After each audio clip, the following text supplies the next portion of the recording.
Hey, how's it going, everybody? Welcome to Farming Simulator 2017 Showcase Edition, and today I'm going to take a look at the CaseIH 1455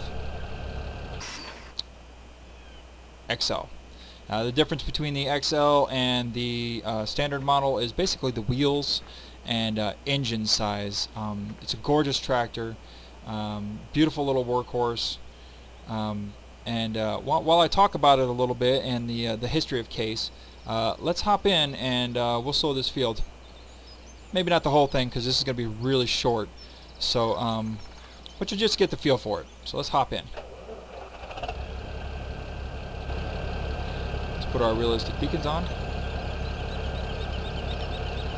and let's set off. So anyway, as I was saying, this is a little showcase about the different farm equipment that you're using that you might not actually know about any of the history or any of the specs. I'm not going to go drabble too far into it. Like I said, this is just this more. Maybe I should put a speed showcase thing up on the front. To be honest with you, so. The manufacturer, of course, is CaseIH. The factory is in Neuss, Germany. They were built between 1985 and 1996. Now, the series before this was the CaseIH 1255 XL, which was, of course, a little bit smaller. It's got a 110-inch wheelbase, 110.2, excuse me. It's got a 145 horsepower engine. It's a 4x4 four-wheel drive MFWD. It's got a 3-point hitch. It's a rear type 3.2. Control is position and draft control. It's and it's all hydrostatic steering power. So good response. Man, I love this mod. That little cabin shake. If you're playing this, man, you really got to get that mod. It's fantastic. It adds so much more realism to the game. It's pretty sweet. So I'm going to just pop out some bullet points on the timeline as far as histories. So if I get any of this stuff wrong, some of it's by memory, some of it I've jotted down on notepads. Don't worry, it will get better in time, I swear. So in 1976 to 1924, as far as the company is concerned, Case, they built nearly 36,000 steam engines. Most of those were actually post-1900s, and the production continued as the first gas tractors were actually being built. In 1895, the Case actually started selling two-cylinder gasoline tractors. So it's pretty big way back, you know what I mean? It's Case has got a really long history. Let's see here, in 1910 they introduced the 3060 and the 2040, and let's see here,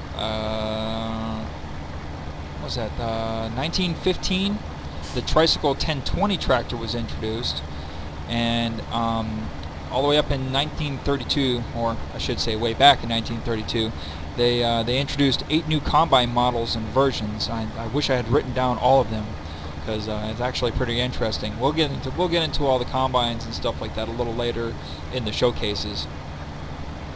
So, and actually in 1939, and when the Second World War started, production of the V series for Victory tractors began in 1940. It was as part of the war effort, and then in 1945, of course, the war ends and a 440-day strike began. So, you know, things happen.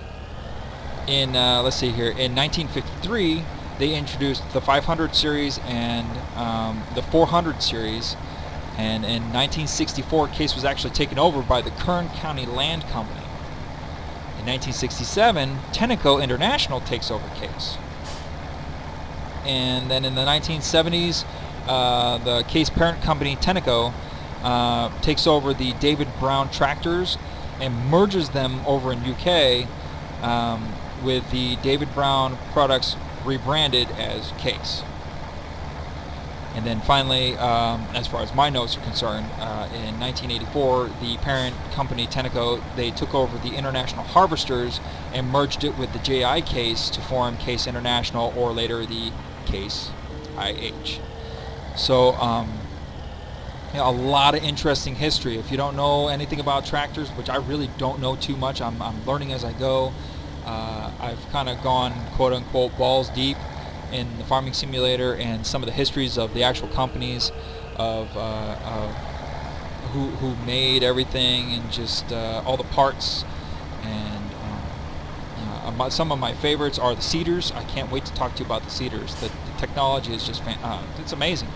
You know, the things they came up with. I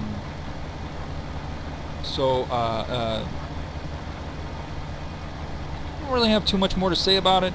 Like I said, if you ever wanted to know any more information, all you really got to do is pull in a wiki search, and it'll draw up all your information.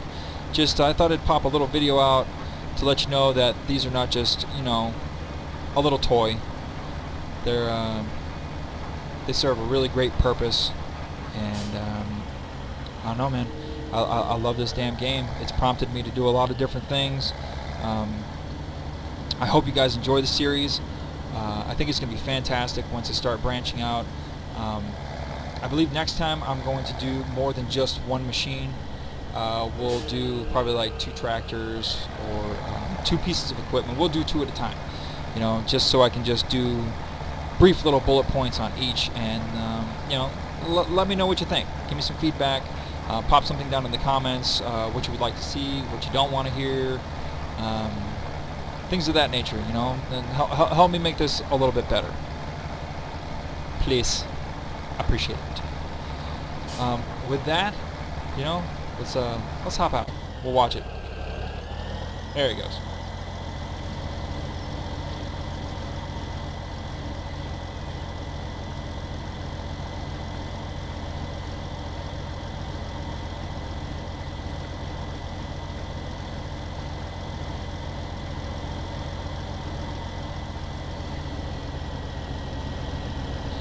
Do need to adjust my mouse a little bit. The sensitivity needs to come up just a hair. But yeah, if you ever want to know anything more, man, Google's your best friend. Learn a little about it, you know. It's not just some tractor. It's just a tractor. It's a little more than that. It's got a lot of deep history. And with that, I'm going to call this showcase an end. Like I said, throw some feedbacks in the comment. Let me know what you think. If you didn't like it, if you did like it. If you didn't like it, tell me why. Maybe I can help fix it out a little bit better. But again, yeah, Farming Simulator 2017. If you don't have it, highly recommend it. One of the best farming sims out there. 15 I wasn't so happy with. 13 I thought was fantastic. Haven't played in a long time. And as I stand out here in the middle of a field, I'm going to bid you guys farewell. If you want, post something in the comments. Let me know what you want to showcase next, and we'll see you then. Till later, take care. This is Apollo XRP. Take it easy.